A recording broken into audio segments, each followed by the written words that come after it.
मैं पहुंच गया SR सेल फोन, एक कंपनी हुआ करती थी SR सेल फोन, जो बाद में हच बनी और बाद में वो वोडाफोन बन गई। मंडे को मुझे ज्वाइन करना था, संडे को मुझे मोबाइल फोन पे कॉल आता है कि वी आर विड्रॉइंग। अब मैं unemployed and I was very upset यार, वेरी अपसेट, क्योंकि इट वाज नॉट दैट कि पैसा नहीं था, पैसा पड़ता। विप्रो अगर कोई काम करवाने के लिए घूस नहीं देगा तो नहीं देगा, मौत आ जाएगी, वो कंपनी घूस नहीं देगी। जय हिंद दोस्तों, मैं हूं मेजर गौरवारी और आप देख रहे हैं द चाणक्य डायलॉग्स। इस वीडियो को लाइक करिए, हमारे चैनल को सब्सक्राइब करके बेल आइकन दबाना बिल्कुल मत भूलिएगा। अच्छा, पिछले वीडियो में मैंने आपको बताया था किस तरीके से मैं होटल में एक नौकरी करता था, सिक्योरिटी में एक जॉब करता था, शिफ्ट सुपरवाइजर की, या शिफ्ट मैनेजर कह लीजिए, शिफ्ट सुपरवाइजर कह लीजिए, नाम जो भी था मुझे याद नहीं है। ये बात है 1999 की, तो बहुत समय हो गया। तो ये ग्रैंड हयात होटल था, जो अभी I think it's called the grand और समथिंग लाइक दैट। ये इधर ही है, ये अपना वसंत कुंज में, ठीक है। ये मॉल्स के आगे, जो मॉल्स नहीं है वसंत कुंज के, उसके आगे है।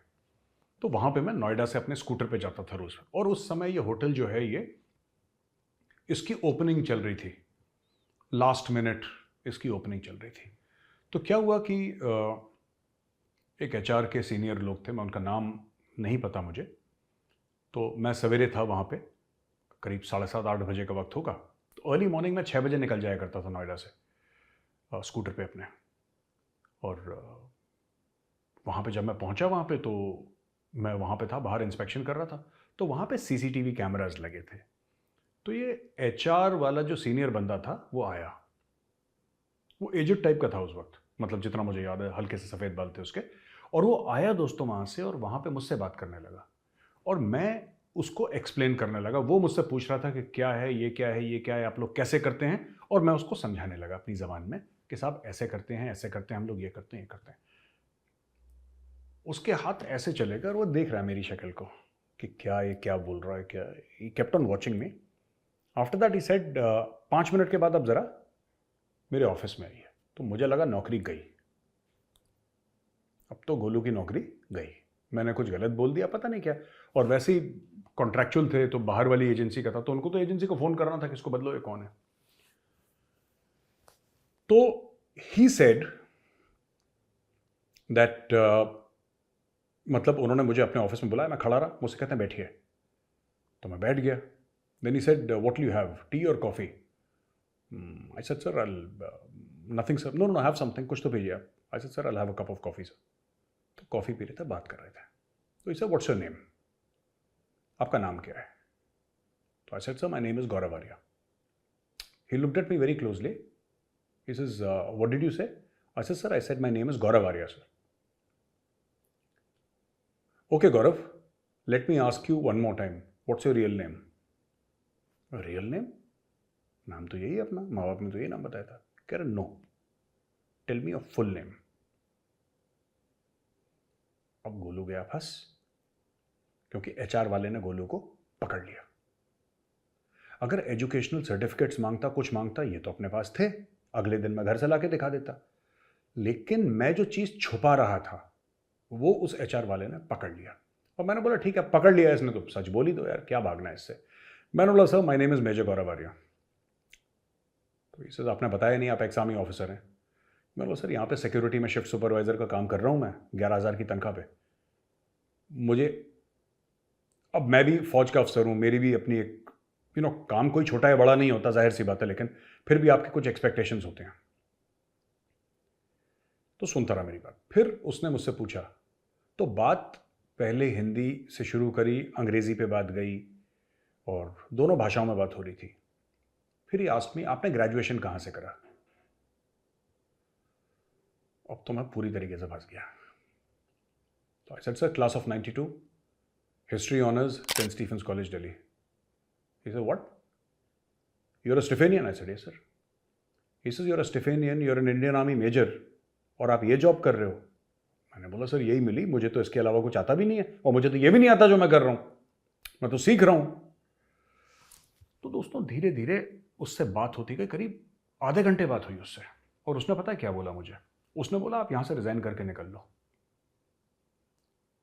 अब मुझे बड़ी अजीब सी बात लगी। मैंने बोला इसने तो बड़ी प्यार से बात करी, बड़ी इज्जत से बात करी, मैंने इसको सच बोल दिया, और सच बोलने का ये नतीजा निकला कि ये मुझे नौकरी से निकाल रहा है। HR वाला कह रहा है तुम रिजाइन कर दो। तो मैंने बोला sir what will I do, मैं करूंगा क्या अगर आप मुझे यहाँ से निकाल देंगे। ही सर मैं तुम्हें निकाल नहीं रहा यहाँ से, मैं तुम्हें बोल रहा हूँ कि खुद तुम छोड़ दो, मैं तुम्हें 1 महीने का टाइम दे रहा हूँ, तुम एक नौकरी ढूंढो, यहाँ से निकल जाओ। मैंने बोला क्यों कह रहे हैं आप ऐसा। ही सेड कि देखो मैंने तुम्हारी प्रोफाइल देखी, मैंने देखा कि तुम में क्या कैपेबिलिटीज़ हैं, तुम्हारी कम्युनिकेशन स्किल्स क्या है, तुम्हारी बैकग्राउंड क्या है, मैंने पूरा देखा, मैंने तुमसे बात करी। You should do something bigger, you should do something better, तुम ये काम मत करो, मैं तुम्हारी भलाई के लिए बोल रहा हूँ, मेरी तरफ से मुझे कोई दिक्कत नहीं, तुम 10 साल यही काम करो, I have no problem at all. लेकिन एक बात ध्यान रखना, अगर तुम जाओगे यहां से निकलोगे तो तुम प्रॉस्पर करोगे।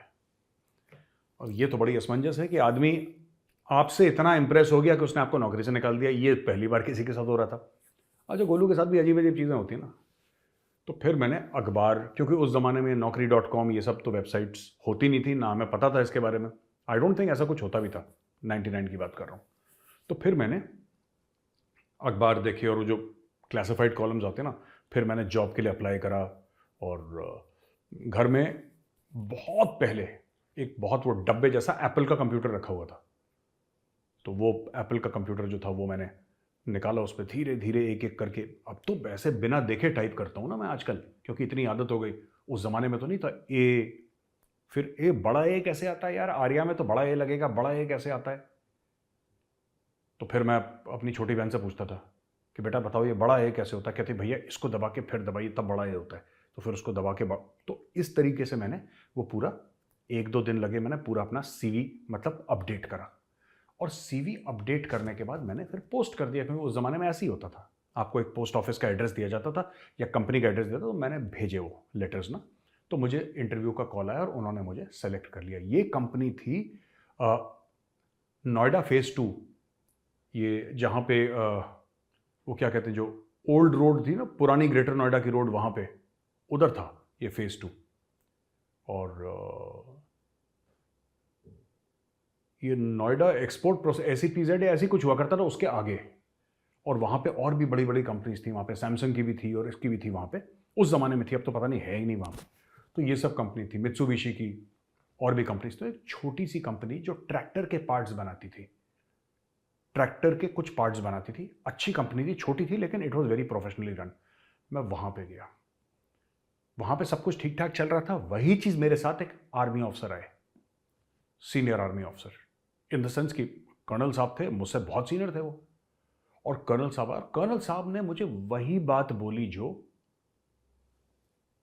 उस HR वाले ने बोली थी। मैंने बोला यार ये तो किस्मत पीछे ही पड़ गई मेरी, ये कह रहा है कि do something else, do something else. Oh do what, मुझे तो ये नहीं पता डू व्हाट। अच्छा, मुझे, क्योंकि मैं फौजी था, मुझे नौकरी किस में मिलती, सिक्योरिटी में मिलती। मैं तो HR के लिए भी क्वालिफाइड नहीं था, मैं क्वालिफाइड था ही नहीं किसी के लिए, I was a simple graduate. अब मैं क्या करूं। फिर वहां से मैंने अप्लाई करा, फिर मुझे कहीं और नौकरी मिली, फिर मुझे कहीं और नौकरी मिली। मैं पहुंच गया SR सेलफोन, एक कंपनी हुआ करती थी SR सेलफोन, जो बाद में हच बनी और बाद में वो वोडाफोन बन गई। तो अभी मुझे नहीं पता इसका ऑफिस कहाँ है, लेकिन एक ज़माने में ये दिल्ली में ये था ना इंडस्ट्रियल एरिया, क्या नाम है, मोहन कोऑपरेटिव, इधर इसका ऑफिस हुआ करता था। अब मुझे नहीं पता कहाँ है इनका ऑफिस। तो एक ज़माने में तो वहाँ पे मैंने टाइम बिताया वहाँ पे, और वहाँ पे मैं 1-2 साल रहा वहाँ पे, राइट। अब वहाँ पे मैं रहा, उसके बाद वहाँ पे मेरा एक दोस्त था संजीव महाजन, और संजीव महाजन मेरे टेकनपुर टाइम्स का ना मेरे स्कूल का दोस्त था। और संजीव के फादर और मेरे फादर, हम दोनों के फादर जो थे कॉलीग्स थे, they were working together in BSF। तो BSF टेकनपुर के हम लोग क्लासमेट्स थे, और मेरा बड़ा अच्छा, आज भी मेरा बहुत अच्छा दोस्त है संजीव। तो संजीव मुझे वहाँ पे मिल गया, तो वहाँ पे चलो थोड़ा सा मैं सेटल डाउन हो गया। उसके बाद फिर थोड़ी देर के बाद क्या हुआ कि वहाँ से खुजली हुई कि कुछ और करना है। तो एक कंपनी के लिए मैंने अप्लाई करा यार, उस कंपनी में मेरा सिलेक्शन, मेरा हर जगह हो जाता था। उस कंपनी ने मुझे ऑफर लेटर दिया, बहुत अच्छा ऑफर लेटर दिया। ऑफर लेटर देने के बाद उस कंपनी ने मंडे को मुझे ज्वाइन करना था, मुझे याद है, और यहाँ से मैं रिज़ाइन कर चुका था, ठीक है, मैं रिज़ाइन कर चुका था। मंडे को मुझे ज्वाइन करना था, संडे को मुझे मोबाइल फोन पे कॉल आता है कि we are withdrawing the offer letter. तो दोस्तों फॉर 7 months, 7 महीने तक लगातार मैं अनएम्प्लॉयड था। और क्या होता है कि जब मेरे अंदर वो चीज़ है ना कि मतलब कि यार मैं कुछ कर नहीं रहा, मैं तो अपने सेल्फ डाउट आ जाता है। तो मैंने बोला कि मैं आपको एक बात बताता हूँ बड़ी इंटरेस्टिंग, मैं इन सब चीज़ों को मानता नहीं हूँ लेकिन मेरे साथ हुआ तो मैं बता रहा हूँ। मैं कोई टोटके वोटके इन सब चीज़ों में विश्वास नहीं करता। लेकिन एक थे मेरठ के, महर्षि जी बोलते थे, अब पता नहीं क्या उनका, एंड ही वॉज ऐसे कुछ नहीं कि बाबा बाबा दाढ़ी वाले, क्लीन शेवन।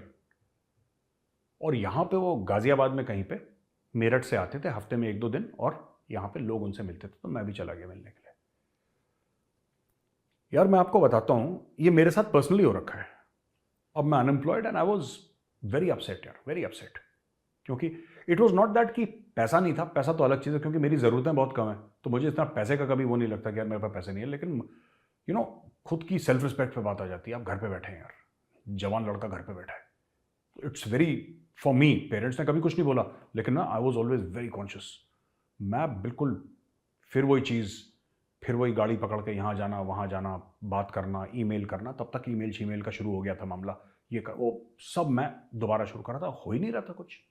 1 महीना, 2, 3, 4, 5, तो 4-5 महीने के बाद उन्होंने बोला कि मई 17 को, या ऐसी था कुछ डेट, मई 17 को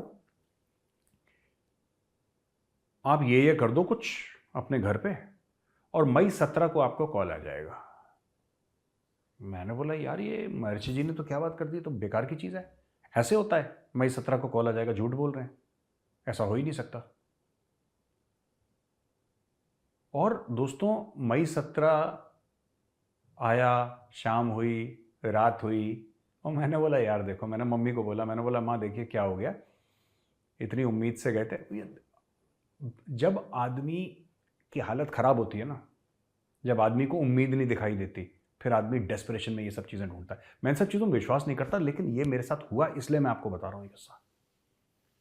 तो मैं और माँ गए वहाँ पे, तो उन्होंने बोला कि 17 तारीख, आई थिंक ऐसी डेट बताई थी उन्होंने कि 17 तारीख को आपको फ़ोन कॉल आ जाएगा, आपकी जॉब लग जाएगी, 17 तारीख को कॉल आ जाएगा आपके पास। यार ये तो बड़ी अजीब सी बात है, 17 तारीख। मैं वेट करता रहा, रात के 10 बज गए यार। अब मैंने बोला ठीक है, अब कुछ नहीं होने वाला, बड़ा दिल टूटा।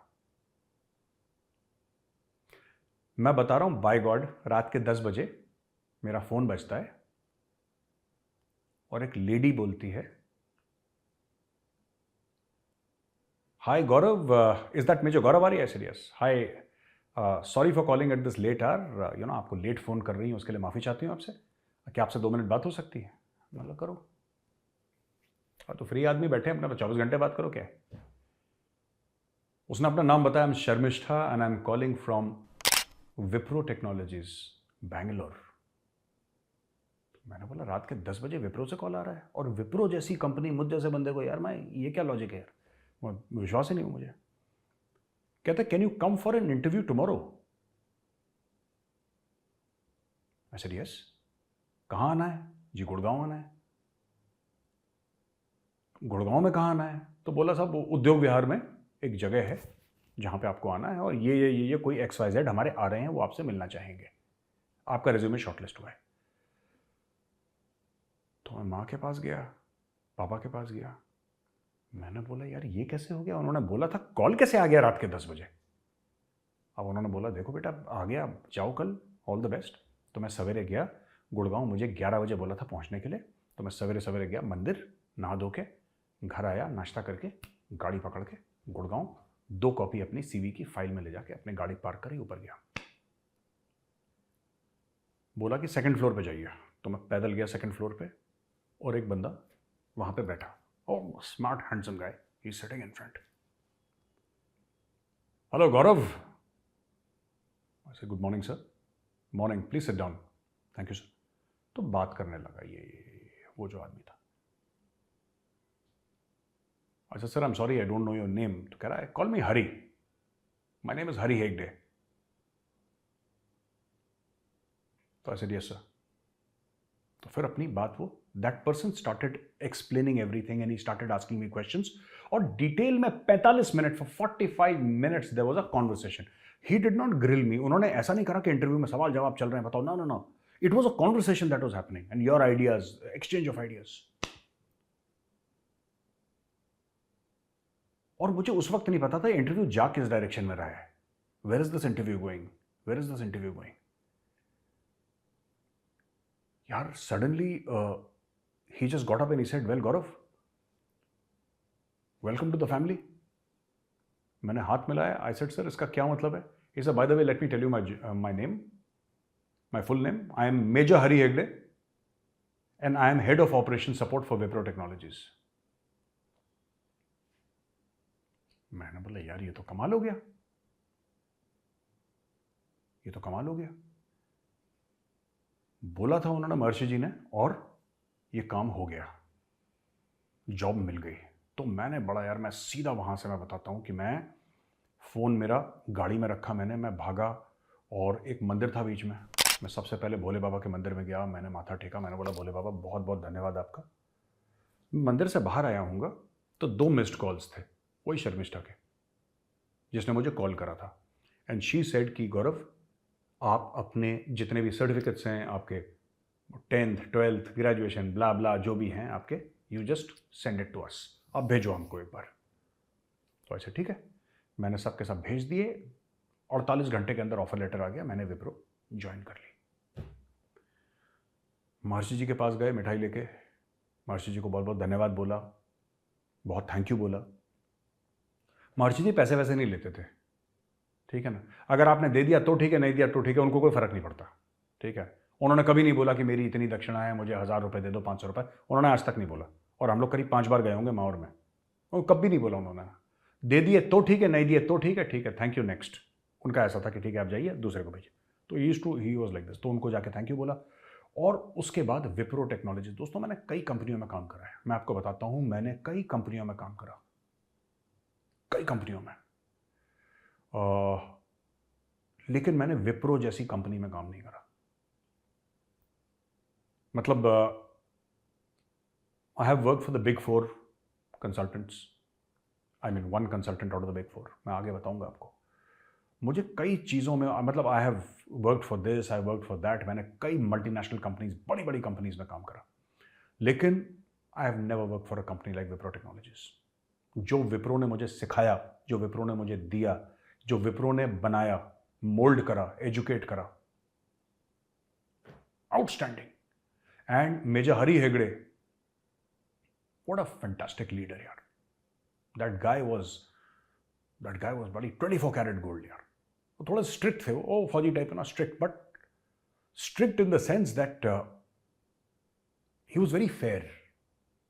He was very fair. He was very strict but very fair. Fairness में कभी, you would never say that Major Hari Hegde was unfair, right? He was very fair but very strict. और थरो प्रोफेशनल. उन्होंने guide करा. और विप्रो में 4 साल मैंने काम करा विप्रो में. दोस्तों मैं आपको और विप्रो के बारे में बताऊंगा, क्या क्या हुआ, कैसे गया.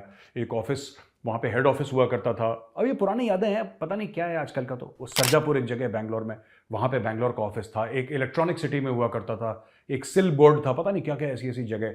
हमने खूब मस्ती भी करी बैंगलोर में, यहाँ से जाते थे फ्लाई करके.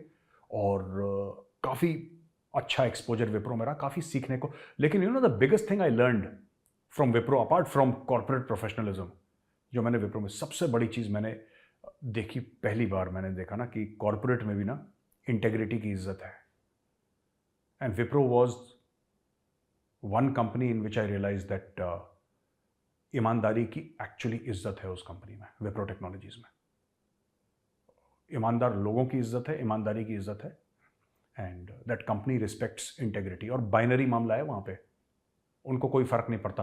विप्रो अगर कोई काम करवाने के लिए घूस नहीं देगा तो नहीं देगा, मौत आ जाएगी वो कंपनी घूस नहीं देगी, मौत आ जाएगी वो कंपनी घूस नहीं देगी.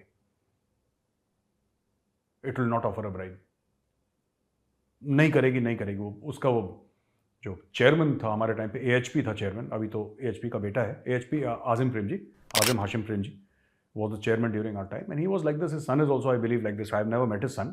Rishad से कभी मैं मिला नहीं, but I'm informed that he's just like AHP only, and AHP was like that. Major Hari Hegde was like that. Everybody in Wipro was like that. उनको सब के सब एक ही थाली के चट्टे बट्टे टाइप के ना, कि इंटेग्रिटी के मामले में मैंने कितनी गड़बड़ करी मैं आपको बताता हूँ. मैंने मुझसे कितनी गलतियाँ हुई हैं विप्रो में. ठीक है, बट मैं कोशिश करी, मैं फेल हो गया ना कई बार। विप्रो ने सिर्फ ये चेक करा कि इस बंदे की इंटेग्रिटी ठीक थी कि नहीं थी, इसका इंटेंट ठीक था कि नहीं था, and I was never punished in Wipro. I was always guided. मुझे डांट बड़ी पड़ी ना, मेजर हरि हेगड़े ने बहुत डांटा मुझे, but I was never punished because they realise that he is trying to do the right thing. So मुझे काउंसिल करा, मुझे पनिश करा। वो टेड बोलते थे उस जमाने में, एचआर को, जिसको एचआर बोलते हैं ना वहाँ पे विप्रो में, टेड बोलते थे। तो टेड वाले बुलाते थे, वो बात करते थे। वो हर हफ्ते ही मेरी मीटिंग होती थी टेड वालों से, ये है वो है, तुम्हारा एटीट्यूड गड़बड़ है, तुम बहुत एग्रेसिव हो, ये नहीं वो नहीं। वो मेजर हरी हेगड़े वहाँ पे बैंगलोर से मेरा बैंड बजाते थे अच्छी तरीके से। लेकिन fact of the matter was this that Wipro always treated me Fairlie. एक फेयरनेस होती है ना ट्रीटमेंट की, विप्रो ने हर समय मुझे फेयरली ट्रीट करा। Not once in 4 years, not once, and there were thousands of transactions, okay, thousands. Not once was I treated unfairly in Wipro. और बाकी किसी कंपनी के बारे में मैं ऐसा नहीं कह सकता, but not once was I treated unfairly in Wipro. Everything was there. तो मैं ये देंगे तो देंगे, नहीं देंगे तो नहीं देंगे, मुंह पे बोलने वाले लोग थे बिल्कुल ब्लंटली होने पे। अब मैं आपको अगले एपिसोड में ये बताऊंगा कि विप्रो का ग्रेटर नोएडा में कैंपस बना कैसे। नॉलेज पार्क 4 में विप्रो का एक कैंपस है 50-60 एकड़ का। वो कैंपस बना तो बना कैसे, उसका कारण क्या था, विप्रो आया कैसे यहां पे, how did Wipro come to Greater Noida, इसकी स्टोरी मैं बताऊंगा, आपको बड़ा अच्छा लगेगा। देखते रहिएगा दोस्तों। अगर ये वीडियो आपको पसंद आए तो उस वीडियो को लाइक करिए, हमारे चैनल को सब्सक्राइब करिए, बेल आइकन दबाना बिल्कुल मत भूलिएगा। जय हिंद, वंदे मातरम दोस्तों, और भारत माता की जय।